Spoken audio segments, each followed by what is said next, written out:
Assalamualaikum warahmatullahi wabarakatuh. Assalamualaikum anak-anak ya semuanya. Nah, video kali ini Ibu akan bahas ini tema 9 kelas 5 ya. Kelas 5 untuk materi IPA. Ini adalah video yang pertama. Ini untuk video yang pertama. Baik, kita akan bahas ini ya, ilmu pengetahuan alam. Pada tema yang ke-9, ilmu pengetahuan alam, ini yang akan kita pelajari adalah tentang penggolongan materi. Ya, materi itu digolongkan. Materi itu nanti kita belajar penggolongannya. Sebelum ke situ, materi itu apa? Materi adalah segala sesuatu yang menempati ruang dan memiliki massa. Menempati ruang dan memiliki massa. Itu disebut sebagai materi, ya. Nah, materi itu digolongkan menjadi dua kelompok berdasarkan, ada yang disebut berdasarkan wujudnya. Nah, jadi materi itu bisa dibagi jadi berdasarkan wujudnya, juga bisa dibagi karena berdasarkan komposisi penyusunnya. Nah, kita bahas ya. Berdasarkan wujudnya, materi itu digolongkan menjadi dua kelompok, yaitu ini salah nih, ini harusnya ke sini. Nah, zat padat, zat cair, sama zat gas. Kalian tahulah semuanya, kita pernah belajar ini waktu di setiap tahap kelas ya, kelas 1, kelas 2, kelas 3, kelas 4, sekarang kelas 5 juga kalian belajar. Itu ada zat padat, ada zat cair, ada gas. Nah, selanjutnya berdasarkan komposisi penyusunnya. Berdasarkan komposisi penyusunnya, zat materi itu digolongkan menjadi dua, yaitu ada zat tunggal, ada campuran. Nih, jadi ada zat tunggal, ada campuran. Nanti selanjutnya akan Ibu bahas di yang halaman berikutnya. Ya, ada. Oke. Nah, untuk zat tunggal ini dibagi lagi menjadi dua. Zat tunggal ini dibedakan menjadi unsur dengan senyawa. Kalau unsur itu adalah zat tunggal yang tidak bisa dibagi lagi, merupakan unsur yang terkecil, tidak bisa dibagi menjadi bentuk apapun gitu. Kalau senyawa itu terdiri dari beberapa unsur gitu ya. Kalau senyawa terdiri dari beberapa unsur, tapi termasuk ke dalam zat tunggal. Kemudian untuk yang campuran itu terbagi lagi menjadi dua, yaitu homogen dan heterogen. Nanti akan lebih dibahas lebih detail sama Ibu di halaman yang berikutnya. Oke, sekarang tabel dan dari sifat materi berdasarkan wujudnya. Nah, tadi kan kalau materi dibagi berdasarkan wujudnya itu terdiri dari zat padat, zat cair, kemudian gas gitu. Nah, untuk bentuknya, zat padat itu bentuknya akan selalu tetap. Misalnya pulpen ini mau disimpan di dalam kotak pensil, bentuknya tetap seperti pulpen. Mau disimpan di tas, bentuknya seperti pulpen. Disimpan di meja aja tetap seperti pulpen, tidak berubah. Dia bentuknya tetap. Volumenya pun tetap gitu ya. Untuk yang zat cair, bentuknya akan berubah-ubah mengikuti wadah. Kalian tuangkan air ke dalam gelas, bentuknya seperti gelas nanti airnya. Kalian tuangkan ke dalam botol, airnya akan berubah bentuk seperti botol, tapi memiliki volume yang tetap. Berbeda dengan gas, bentuk dan volumenya pada gas itu akan selalu berubah-ubah. Seperti itu ya. Sekarang kita buka halaman yang selanjutnya. Ibu akan terangkan sama kalian materi. Nah ya. Nah, ini. Materi berdasarkan komposisi penyusun. Dibedakan menjadi zat tunggal. Nah, zat tunggal itu tadi adalah zat yang terdiri dari materi yang sejenis. Zat tunggal sendiri ya, contohnya nih ya, untuk yang zat tunggal itu contohnya ada banyak. Misalnya contoh zat tunggal itu air,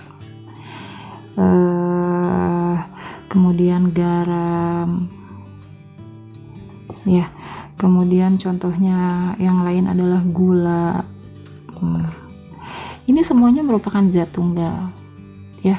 Kemudian oksigen misalnya ibu tambahkan. Nah, ini semua adalah zat tunggal.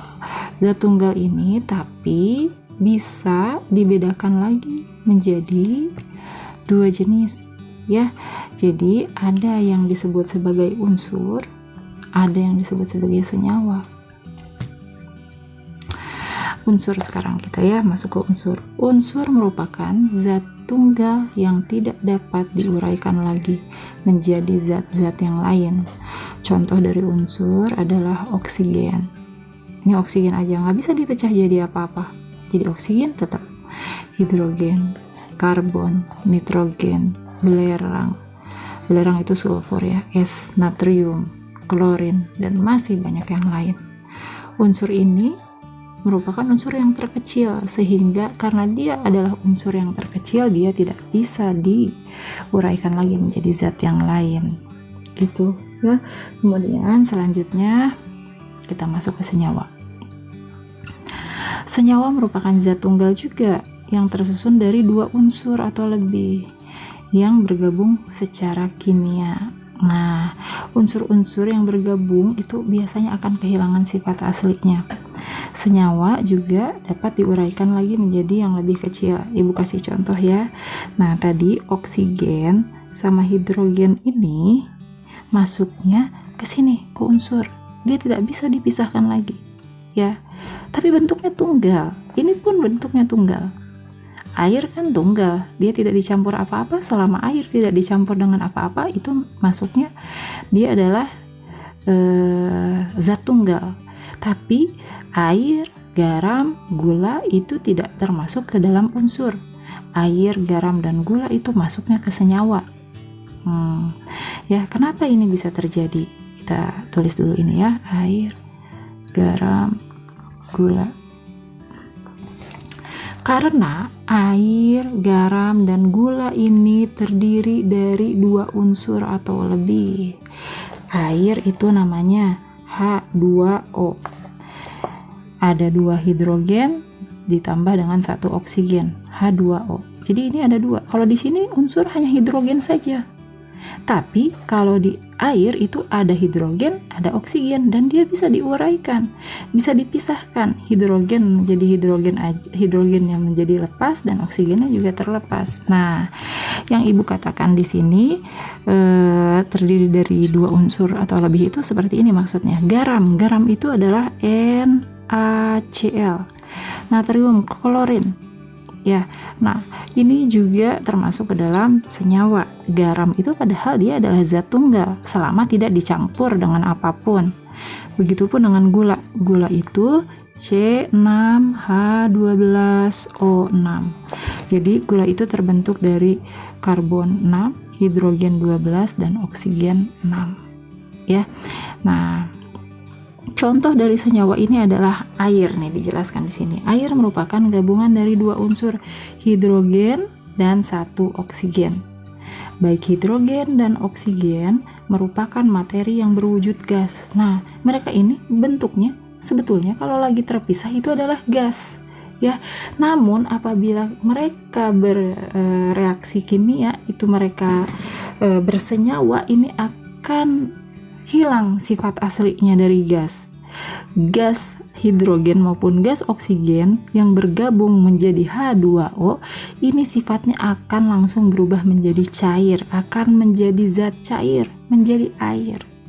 Sehingga hilanglah sifat asli mereka. Seperti itu ya. Jadi tolong kalian pahami ini tidak bisa memang dibaca sendiri, harus dijelaskan. Nah, contoh lain tadi adalah garam dapur ya. NaCl merupakan gabungan dari natrium dan klorin. Natrium dan klorin. Klorin sendiri itu sifatnya racun berwarna hijau. Tapi ketika bersenyawa dengan natrium, ini akan membentuk natrium klorida. Natrium klorida ini garam. Sifat aslinya hilang, dia sudah tidak beracun, warnanya menjadi putih, justru bermanfaat bagi kehidupan.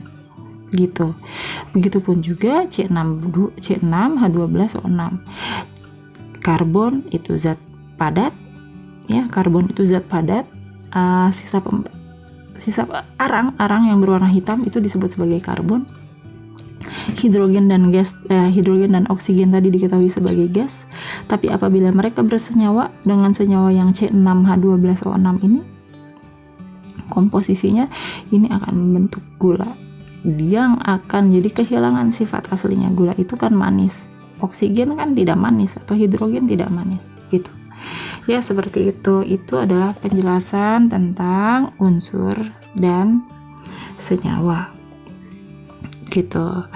Nah, kita masuk ke campuran itu nanti di video yang berikutnya.